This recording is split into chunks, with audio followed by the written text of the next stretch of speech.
Traffic and conversion elements go a long way in helping you visualize the flow of traffic throughout your entire funnel or campaign.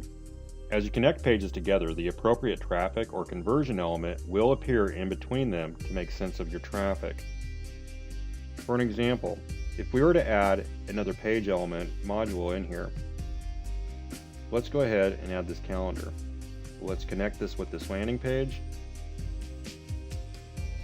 and a visitor module will automatically appear.